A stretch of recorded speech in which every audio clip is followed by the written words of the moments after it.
All right, we have our second presentation towards the end of class. I think I got an email to me, Alexandria. Hey, you know it? Okay. All right, continuing on. So we got to kind of move a little bit fast with the brain and the nervous system, right? So we can kind of understand how it all works. How does these systems play?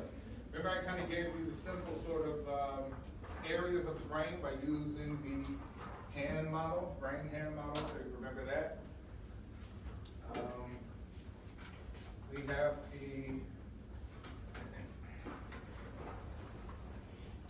so we say we have the hand model.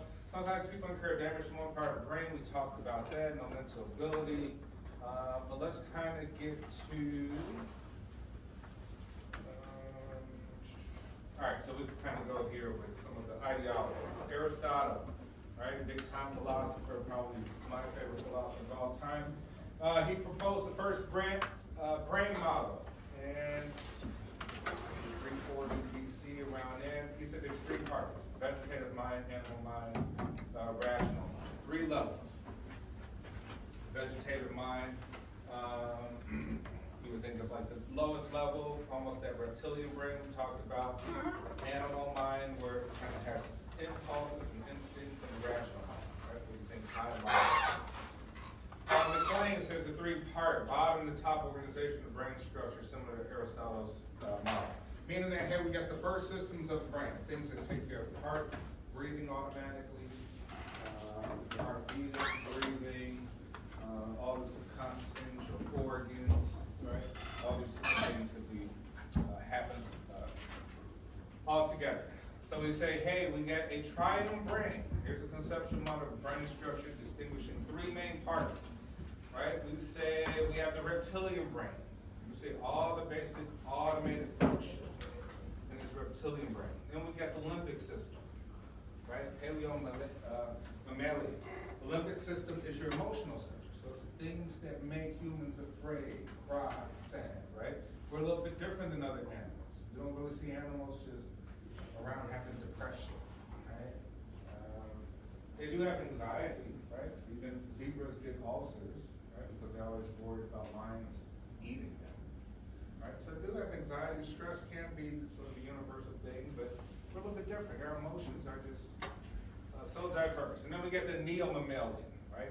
Neo usually means new, so it's the newest part of the mammalian brain. It's the part that makes us similar to hippos, to blue whales, right? To elephants, right? And usually we describe those animals as intelligent.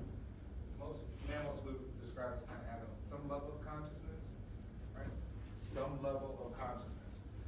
Well, let's kind of go quickly through these other parts, right? We say, hey, we have the lowest region of the brain, regulates bodily functions critical to survival, right? The reptilian brain, right? So three structures of the brain stem, the stem that's connected to the spinal cord, the medulla, the pons, and the midbrain, right? Also houses reticular formation, which we'll talk about in a minute. So we say the medulla, right? The structure of the brain stem contributes homeostasis. Homeostasis is balance. It means I have a different blood pressure normally than you, right? I have high blood pressure, as a matter of fact, that I was born with. So my homeostasis for blood pressure is different. You have yours, I have mine. My glucose levels should be a certain way, but if I eat a Snickers, it goes up. If I don't eat, maybe it crashes, right? But you have your own glucose levels, your blood pressure, amount of hormones you're producing, certain hormones, chemicals, and that would be your homeostasis, right? That would be your baseline of you being normal. So we say that regulates the rates of physiological activity that serves as communication pathways from the brain to the rest of the body, right? Then we got the pons. The structure of the brain stem carries out biological functions, including breathing and generation of REM sleep. We'll talk about sleep in a few. REM is rapid eye movement sleep. So we'll learn what that's about. And then the midbrain, right? Midbrain structure contributes to survival, such as generating defensive reactions to threatening events. Sympathetic system, parasympathetic system, fight or flight. What should you do? Should you run? should you defend? Should you get scared? Should you get brave, right? These sort of reactions, defensive reactions to threatening events. Reticular formation, network of cells and brainstem that influences bodily arousal, anything that arouses us. Hunger, right, could be part, sex drive, things of that nature. Cerebellum, brain structure located behind the brainstem that regulates motor movement and contributes to emotion and thinking. So we're really talking about motor function and how it relates to thinking, right? You can think of maybe sports. Now we say limbic system, right? Limbic system is emotional system, right? It controls emotion. So we say just above the brain stem, includes the hypothalamus, the hippocampus, the amygdala. A lot of this deals with memory and learning, right? Gives mammals the capacity to experience emotional reactions. So we can think of states of being, right? Like, hey, I'm angry. Okay, you're in a state of anger, right? Like, that's a different moment. So we can think, hey, maybe a state is like a moment. When you go to sleep, you're in an unconscious state. If you're in REM sleep, so you're like, at that moment, I'm in a state of unconsciousness. Right now, you're in a state of consciousness, right? Chicago could be a state of stress, anxiety.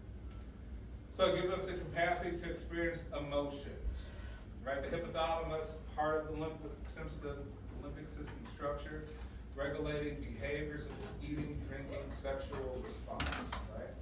Really all of the desire functions, right? So we're saying, hey, the hypothalamus has a drive, and it's driven to eat, it's driven to sexual arousal, right? And it wants to drink water at least. Connects to the pituitary gland, which is part of the endocrine system. Anything when you say endocrine system, you might get the systems that pushes out hormones, right? So you have irregular hormones, you have an issue with the endocrine system. Pituitary gland particularly controls growth. So we look at Shaquille O'Neal's brain, we cut it open, we say, oh wow, Shaq, you got a kind of an oversized pituitary gland. No wonder you grew to be 7 feet 2, right? 2 inches. So it controls growth. Hippocampus, also part of the limbic system, needed for permanent memories, right? Central to spatial memory, the recall of geographic layouts, right? Which means that, hey, if it's permanent and it's spatial, you're walking through Dominican to get to your next class without thinking about it. Say anything permanent, you don't have to think. There's no mental energy if it's long-term memory. There's no real critical thinking, it just happens. Right? You walk down this hall, you talk to people later on. Right? You drive the same route to school, you drive and text, and you look around and you don't really think.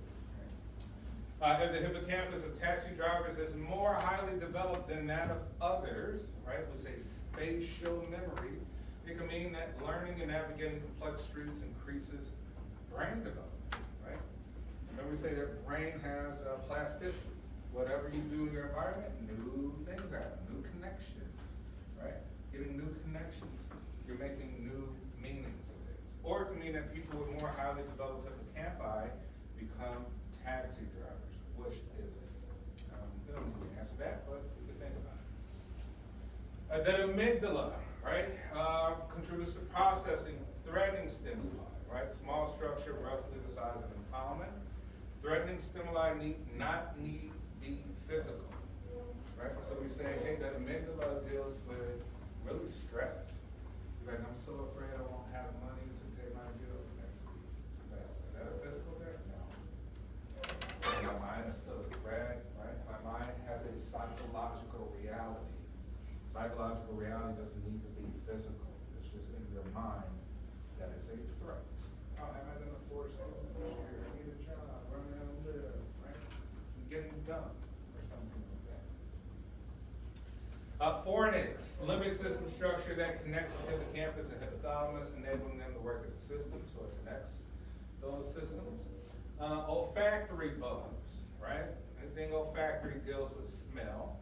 So structures in the limbic system that are required for the use of smell or olfaction. We'll learn about the different systems, like particular when it comes to sensation perception. We'll talk about the eye more in class. We'll talk about the nose and smelling. The nose is an interesting system. Nose picks up things called pheromones. Right? So you're like, hey, man, why do I like that person? They're totally not my type.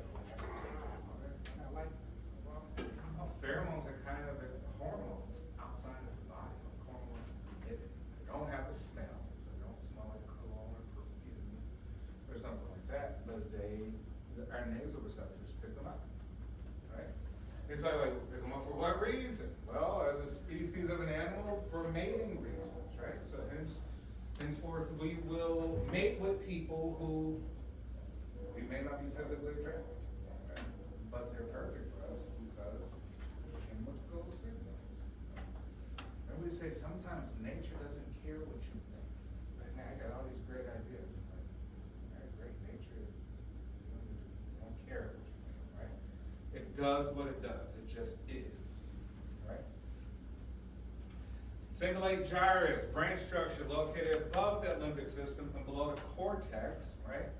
Remember we said the cortex is always an outer layer, whose functions include task switching, that is, stopping the performance of one task to another, right? Giving things attention and then switching it over to something else. Kind of multitasking. The cerebral cortex, remember we say outer surface, layer of cells, key to human capacity for complex conceptual thought, right? Abstract thinking, art, right? Complex engineering, right? Things like that. Enables human thinking for tasks such as language, art, and emotion. Right? So you're like, hey, interesting, language. Right? I mean, you may think yours is superior to others, but there's tens of thousands of languages and dialects. Right? So we're all speaking in some code that we can all interpret.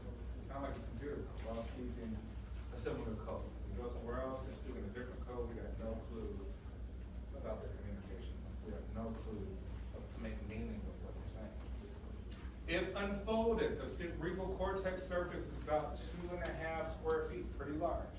Remember we say the brain fits into the volume of the skull by being folded, right? So nature is an engineer too. It learns to fit things in smaller spaces by using some creative measures. The fissures divide the brain into cerebral lobes. We already learned that with the hand-brain model. We say occipital. You see the word occipital? Eyes. You see the word olfactory? Smelling. Nose, right? The parietal at the top, temporal. Think of hearing, around the ears, right? Under temporal. And the frontal. Frontal is high-level thinking. What makes human beings, that separates us, right? You see other animals trying to go to space and building a rocket to go to space and Mars and Moon and blah, blah, blah, right? It's allowed us to do that. And so the simple sort of illustration here, that frontal lobe is pretty big, right? So that's a lot of thinking. That parietal lobe, we say, deals with sensations of like touch and things like that. Occipital, a lot of power here to visualize and process visual. Human beings are primarily visual. Right? You see somebody, you're making judgments on them. You're making judgments because you see them. You have no other information. You never talk to them. You haven't heard how they talk. Anything. You haven't heard how they smell. You haven't heard any. You haven't got nothing. But first thing you see is visual. We're primarily visual. So we need a lot of power to process that. All right, this person a threat. Right? Is this person a friend? Is this person who can help? And then temporal, around the ears, right? We process hearing and memory and language, right? Language is important in the hearing process. All right, so we're gonna have to kind of keep going through those. Motor cortex, right? Sending out signals, controlling the body's muscular movements, located at the rear of the frontal lobe, right? Individual parts of the motor cortex do not control individual muscles, kind of work together. A given part of the motor cortex commonly triggers coordinated activity in a number of different muscles. So everything has a coordinated process. All right. that prefrontal, right? This area of the brain right behind the forehead contributes to concentration on facts, focuses attentions, manipulate information, and align behavior with social rules. So you're like, hey, this has allowed us to be clever. That prefrontal cortex. This part of the brain doesn't really finish forming until 25 years old. You are not 25 years old. It's still being formed. You still have more experiences to go through for it to finally sort of crystallize. Right? So, which means you still are experiencing maybe the objective reality of life. Which means that you may think idealistically that things are a certain way. But maybe by the time you reach 25 and later, you start to really know that things are truly a certain way. Right? Whatever the way that be, whatever the way you think it would be. And it helps us to socialize, align behavior with social rules. Hey, if you don't have a complete prefrontal cortex and we say we got rules, what does this mean for those who are younger? Well, like here, this prefrontal cortex is related to aligning behavior with social rules. Manipulating information, focus attention. What does this mean for maybe your age group? If we're generally speaking, right? It's general. Right? It maybe mean that your age group has a proclivity to probably get in trouble. Right? To say like, hey, mom and dad says don't do this, and it's not good to do that, and do this, and you do it anyway. Right? So let's say you probably have a propensity to do that more than maybe say my age group. Right? My age group is like, I don't think there's a good outcome from that. Or, I got so much stuff to lose, I probably shouldn't do that. But there are exceptions, right? We'll talk about psychopaths, sociopaths, Machiavellian types, etc. Cerebral hemispheres. Well, we got two sides, right? The left side of your brain controls the right side of your body. Right side of your brain controls the left side of your body. Left side specializes in analytical tasks, right? So some people be like, oh, you're more left-brained, right? You're like a STEM student, right? Math and language. Right hemispheres focus on spatial thinking and ability to create about images. So we're simply like, oh, you're more right-brained. Oh, you're like the creative type, you like art, you're an actor, you're a musician, things like that, right? Remember we say the part that connects hemispheres are the corpus callosum. We got the Broca, right? They specialize in language study. Paul Broca studied people with impaired language ability or aphasia, right? The ability to understand words. Like some people experience an injury in this area, and they're no longer really to understand people anymore, what they're saying. Right? Discovered damage to an area of this region, left hemisphere, called, which we now call Broca's area, is called this type of impairment. The Wernicke's area, Carl Wernicke studied people who lost the ability to understand language. Discovered that damage to a different area called the Wernicke's area caused a person unable to hear sounds, but not understand what those sounds meant. So one deals with language. Broca's area, if you have damage, you won't be able to understand, but not produce words, right? You could understand, but you couldn't produce words. Here, you're not able to hear sounds, but not understand what those sounds are.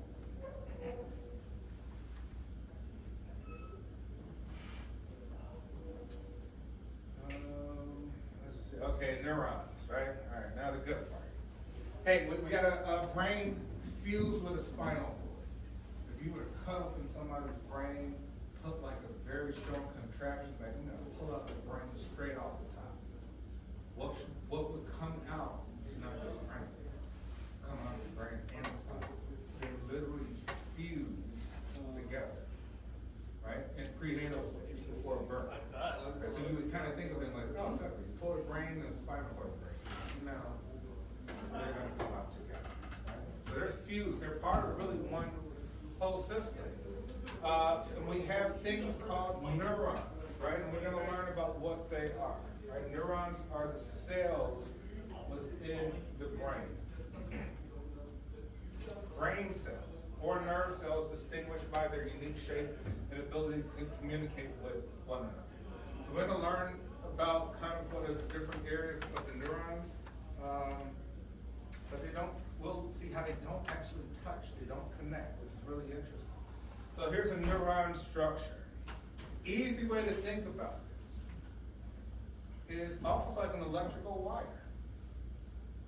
Like, hey, we have maybe the copper metal to transfer electrical energy, and that electrical energy may be classified as information, something, a signal with some sort of instruction or information, right? And so we call this the axon. Right, so axon is like the highway, the informational, chemical, electrical highway system that shoots information. Right? And it shoots information at about 250 miles an hour, but the brain, your body's so short, you might as well say that's the speed of light. So if you're thinking about moving your toe, you can do it a fraction of a second. If you're moving your finger, a fraction of a second, right? More than 250 miles an hour, the signal. So think of it like an electrical wire. You're like, well, if we just had this axon, but nothing covering it, like we just had a copper wire and nothing was covering it, it would lose the electrical field. You would touch it and you'd get shocked. It would lose energy. It would actually be a highly inefficient system. So like it needs to have some sort of coating, you would say, right? Well, wires, most of them would say, hey, there's some plastic or rubber or something that's non-conductive. So therefore we have what's called a myelin sheath. So if you're saying like, oh, it's like a wire, oh, but it's covered. It's covered to make it efficient and quick and faster. To make the electricity zoom faster. Right? Now as a child, you may not have a lot of this fatty tissue, which is called the myelin sheath, on these neurons. So you got highly inefficient learning, right? It crystallizes as you gain more experience, right? Your brain starts to put more fatty kind of substance, right? A lot of really, which is what we talked about, gray matter. We say that gray matter starts to increase in fatty substance. So the myelin sheath covers the axon. The axon is the highway that transmits the signal, right? The soma is the body of the neuron. Soma in Latin means body. So anything you ever hear somebody say something somatic, saying something about a body, right? Physical body, physiological body. On the inside, right, of this neuron cell body is a nucleus, right? We kind of know that kind of within cell is usually a nucleus, right? Which contains all sorts of structures and information, DNA, things like that. And then we have our dendrites, right? Our dendrites kind of connect from one cell to the next, right? So we say, hey, if there's another cell with some dendrites on the, with some axons on this opposite side. So we see that the arrow points from here. Information is coming from another neuron, shot through these dendrites, right? Passes through the nucleus, the soma, shoots up electricity through the axon. The myelin sheath makes it quicker information, quicker electrical signal. And goes to the axon terminals, which will go then to the next neuron. Does that make sense? That make sense? Does that make sense? Right. What we'll see is that these things actually don't touch. Like there's a gap. Like, whoa, interesting. Why is there a gap? They don't actually touch the next neuron. How's the information pass through? That would make sense. And so we say, hey, we need an action potential. You're like, what is action potential? Well, you need an impulse to shoot something. You need to be stimulated by something. Think about it now. Everyday life, there's so many things that you don't react to, right? You may not react to my voice because you've already heard it. You're not stimulated. Now, if something weird, hear some odd sound in the highway, hallway, you like, oh, what's that? Like, oh, well, what's different about that? You like, oh, there's a threshold, something that makes it different from one thing to the next. Each of us have a different threshold, right? Some of us might hear a sound, some of us may not. Like, what are you talking about? Right? Some of us, yeah, I heard, you hear that? So we say we need a kick, an impulse, that action potential, a nerve impulse or a spike. Right? So it says, hey, we're all react or respond to different stimuli. We're all stimulated by different things. So we say these are nerve impulses, electrical chemical events in which an electrical current travels down the length of an axon, extremely powerful, measured with electrodes placed outside the head. We can measure these and actually see that they exist. Gray matter, right?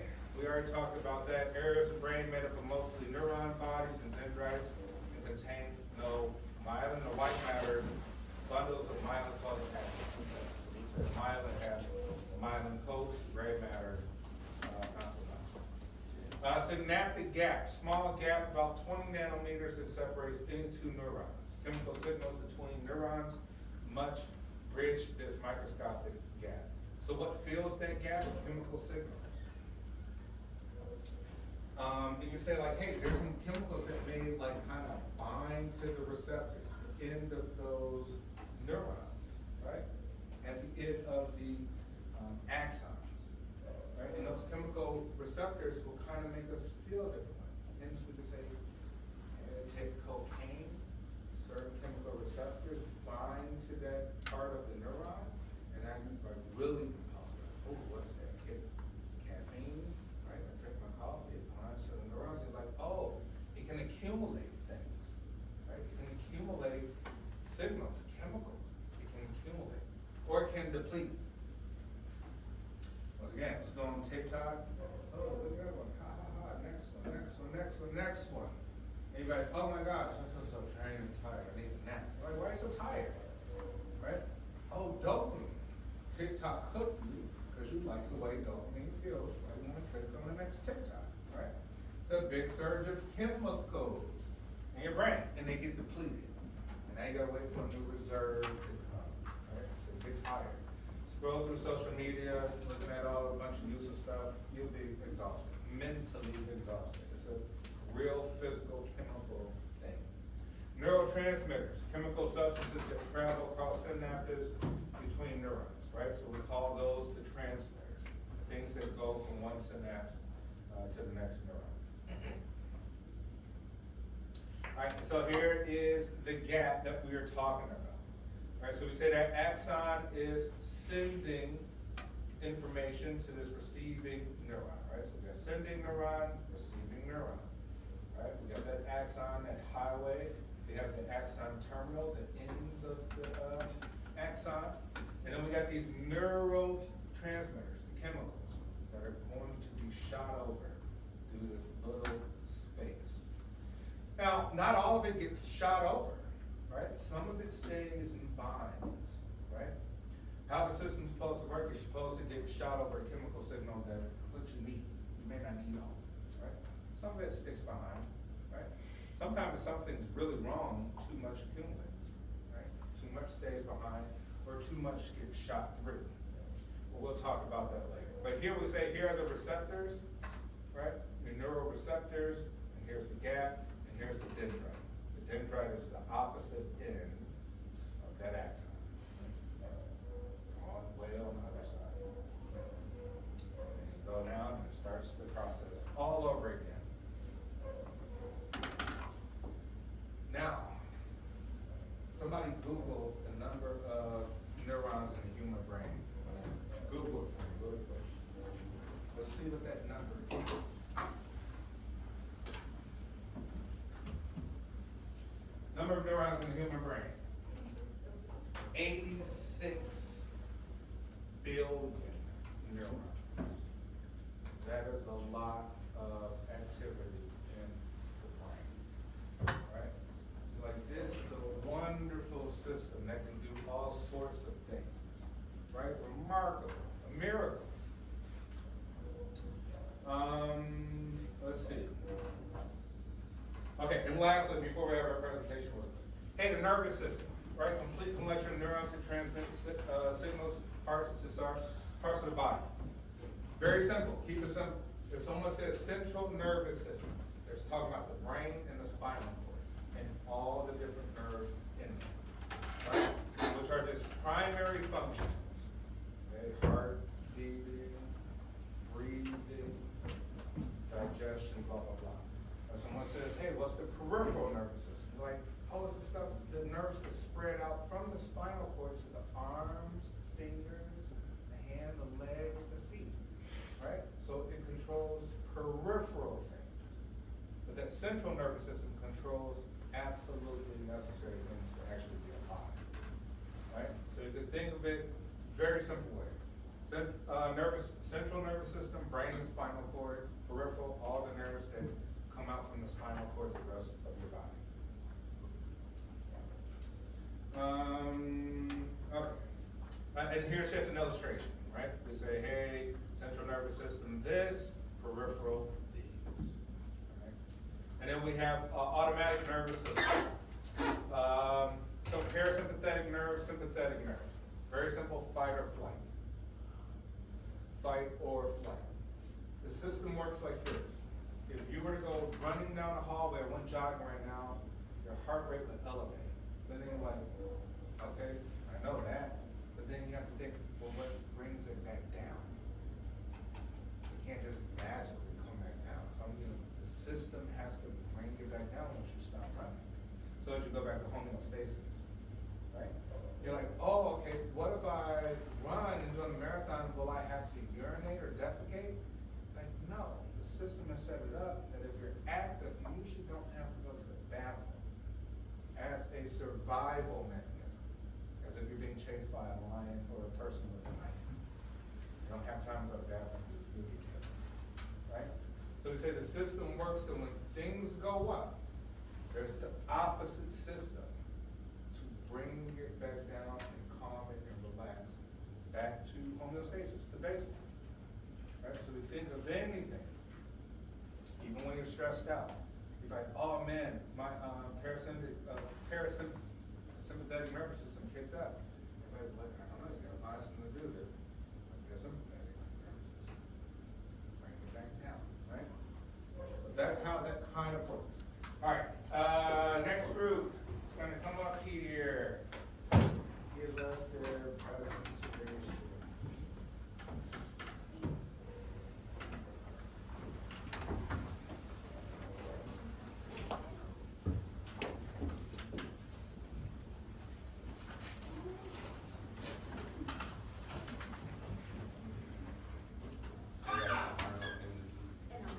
You can put it in full presentation mode. Just click. And then if you need the clicker, you can too. So we're doing our presentation to see the importance of getting adequate. And the consequences of getting that. Why is sleep important? Sleep plays a vital role in the function of the body. Sleep is an essential part of the functioning of our overall health and well-being. When you are asleep, your body is ready to the process of restoration, so that you can function well physically and mentally. Sleep allows your brain to create and maintain neural pathways that allow you to form new memories. And sleeping helps you improve your concentration and remember things, and also improve stress. The sleep cycle. The sleep cycle lasts around 90 to 110 minutes each. Each is composed of N1 sleep, which is the lightest stage of sleep. This happens right after you fall asleep, and it's the shortest one as well. You can easily be awakened. The following is N2 sleep, a stage cycle where it's also very light and you can easily be awakened. Your heart rate and breathing is regulated by your body, and the temperature also drops. N3 is the stage of deep sleep where the delta brain activity increases and you may have some body movements. It's very hard to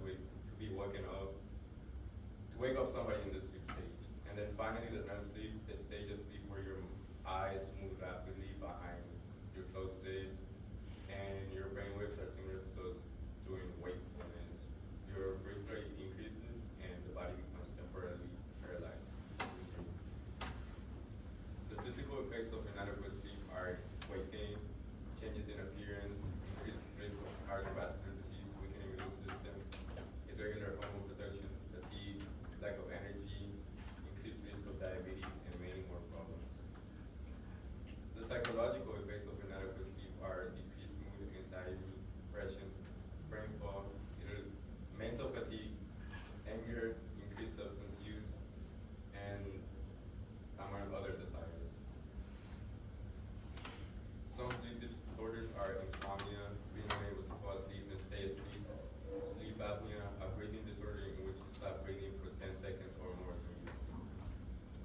Another one is restless leg syndrome, a tingling or prickly sensation in your legs along the powerful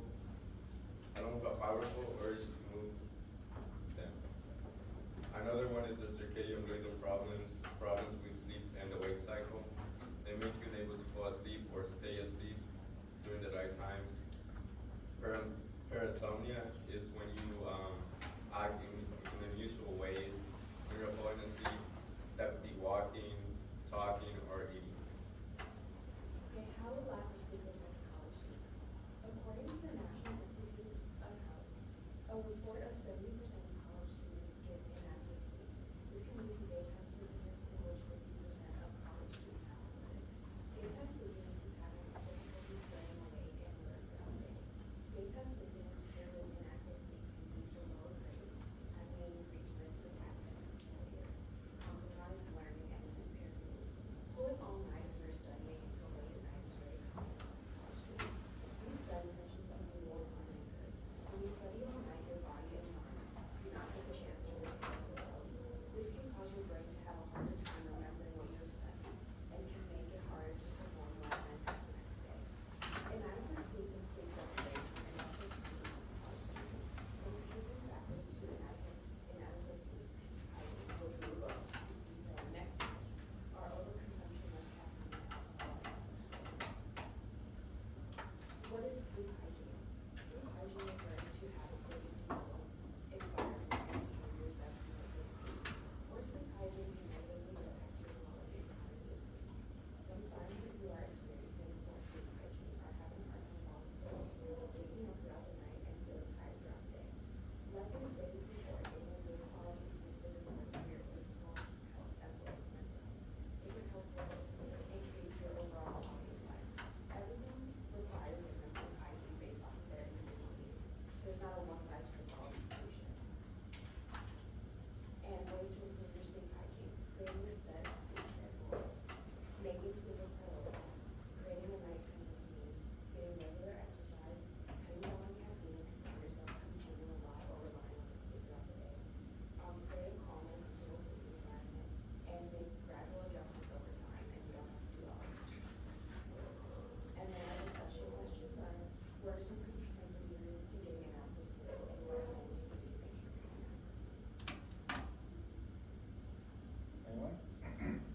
What are some things that contribute to any one of you to getting inadequate sleep? Yes. Being on my phone.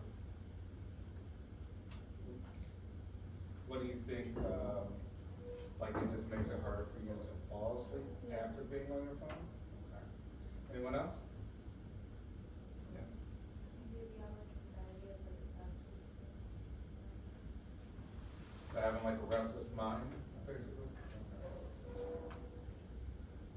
I would say another thing too is, which we'll talk about, hey, your brain has receptors in the eyes that literally picks up light with your eyelids closed. So even if you have your phone sitting like on the bedside table, but it's still emitting like a light, like they have changed it to where it has like a always on function or something, your brain will literally say there's a light and it's daytime. So your mind literally won't go to sleep. You gotta make sure like your phone is like face down, there's absolutely no light. Because you'll be like, I'm tired, but your brain on the inside will say, there's still a light, we should be awake right now.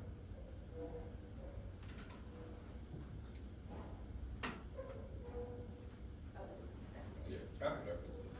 All right, excellent. Hey, this is good because we're getting all sorts of different topics. I say be creative. Like if you can find something a really off the wall topic, go for it. Have something interesting to talk about. We'll cover sleep too. One thing, but I forget. So remember, parasympathetic nervous system is literally fight or flight. So when someone says like, hey, oh man, fight or flight system, the system that brings you up and makes you run and get out of danger, or the system that makes you back down and fight, defend yourself, you're calm, right? So, think of it in that way. Two, going back to sleep, we'll talk about it in another lecture. sleep is a state of consciousness.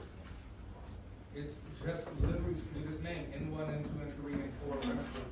Literally, they're states of consciousness, right? Interesting enough about REM sleep, we just saw that your brain is still working as if you're awake. But literally, there's a disconnection of the signal to the body. So some people say I experienced like, oh, I woke up and my eyes were open, I could see the room, but I couldn't move my body. It felt like somebody's standing on my chest, right? You kind of have those experiences. That means you just like woke up straight out of REM sleep. And there's literally like a shut off of the signals to the body. But your brain's like, oh my gosh, like, what's happening? All right, states of consciousness, let's end with that. All right, everyone, I'll see you